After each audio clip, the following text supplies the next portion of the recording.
Namaste viewers, welcome back to our channel where we explore Hindu cultural and religious practices. Today we delve into a topic that has been subject of much curiosity and misunderstanding. Why Hindu women are not allowed to enter temples or participate in pujas during their monthly cycle. In Hinduism, menstruation is considered a natural bodily process that holds both biological and spiritual significance. The menstrual cycle is often associated with the creative energy of the goddess, and it is believed to symbolize fertility and the cycle of life. First, we'll look at why during this time you can't enter a temple. Secondly, we will see when you can resume these activities. And thirdly, we'll look at how this process came about, where womankind accepted this to help save humanity. So why can't women go into temples or attend pujas during their cycle? Well, Hindu temples are considered sacred spaces where devotees can connect with the divine. To maintain the sanctity of these spaces, the concept of purity and sattvic energy flow is of paramount importance. Women at this particular time are sometimes considered ritually impure during the menstrual cycle. Here, I would like to stress the phrase ritually impure to clear the misunderstanding that it's because they are unclean, but rather because the balance of energies flowing in the body during this time are incompatible with the energies flowing during sacred practices. Waiting until the process of purification occurs is not intended to demean or discriminate against women. Instead, it is a way to ensure the temple's sanctity and the woman's health are preserved. I have covered this in my previous videos, but just to recap, 3 states of energy each person is made up of in different but changeable proportions are sattva, kindness and harmony, rajas, activity and passion, and tamas, a dark state of inactivity and ignorance. When spiritual and religious practices are carried out, and especially when mantras are recited, vast amounts of sattva energy are generated. When a woman is menstruating, her energy balance is biased towards rajas energy as the cleansing process takes place. This is why in Sanskrit this is called Rajaswala Asaucham, which translates to taint by energy of passion. The reason our rishis put an injunction of going into a temple or a puja during Rajaswala is protective, because if at this time a lady were to go to a temple or puja, her rajas energy would interfere with the sattvic energy of the temple, thus disrupting the process of worship. If you have seen my The Journey of the Soul After Death video, you will know that creating an obstruction in the worship of God is a sin the soul is punished for. This of course works both ways. The intense sattva energy created in the temple would also affect her, and the cleansing process would be energetically disrupted, which can result in an imbalance and possibly affect health. Another process that happens during menstruation and other excreta is that the Vayu Tattva or air element called Apana Vayu in the body is moving strongly downwards as part of the elimination process. When we do spiritual activity, we are moving our life force upwards towards our crown chakra to connect with the divine.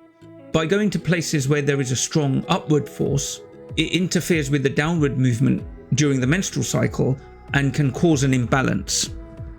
Now we have looked at why this restriction is in place. Let's look at how long for and where we can get guidance.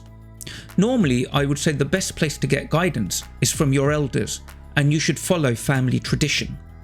If you are unable to get guidance on this or want to know where in the scriptures the guidance come from, then let's have a look. First, we look in the Parashara Smriti, verse 734. Parashara was a great rishi who was also the father of Vedic astrology.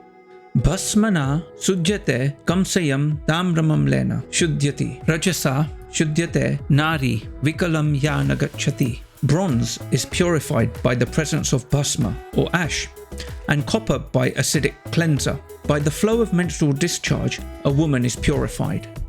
Secondly, we get guidance from Angira Rishi in the Angira Smriti. Snatava Rajasvala Chaiva Chaturthahini Vishuddhyati. On the 4th day, women become pure by taking a purificatory bath, even if menstruating. Finally, in traditional times, the flow was expected to last 3 days. The Bodhanya Dharmasutra states, a soldier is restricted to 3 days and nights. If blood continues to flow after 4 days due to some illness, it will cause no further impurity. There are some dictums about counting from the time when you start, but this is impractical in modern life. Since purification is on the 4th day, the best thing for avoiding issues is to observe the full 4 days so that after 4 days there are no doubts. There are many things that are still restricted until after the 4th day in the Manusmriti, such as not entering the kitchen, not working, etc. We have to bear in mind that the Manusmriti was written around 2000 years ago, and so we have to adapt to modern times. Some of the restricted things were as below. Obviously, it's impossible to observe everything, but that doesn't mean we shouldn't try to do the best that we can. So now that we have seen the guidance around this, let's take a short look at how it is considered to have originated. In the Yajurveda, Indra was performing a havan with his guru Vishvarupa and discovered that the guru was also siding with the asuras or demons and secretly dedicating some of the fruits of the havan to them. On finding out, he slayed Vishvarupa, who, whilst of questionable lineage, was still a Brahmin. Indra was therefore seized by the terrible sin of Brahmahatya. To be able to continue to function as the head of the demigods, he held the sin in his hand for 1 year, but eventually beings cried out against him, "Thou art slayer of a Brahmin, thou art slayer of a Brahmin." He was losing respect, along with fighting demons with one hand and the other hand was occupied with the sin. None of this was conducive to leading the gods and protecting mankind.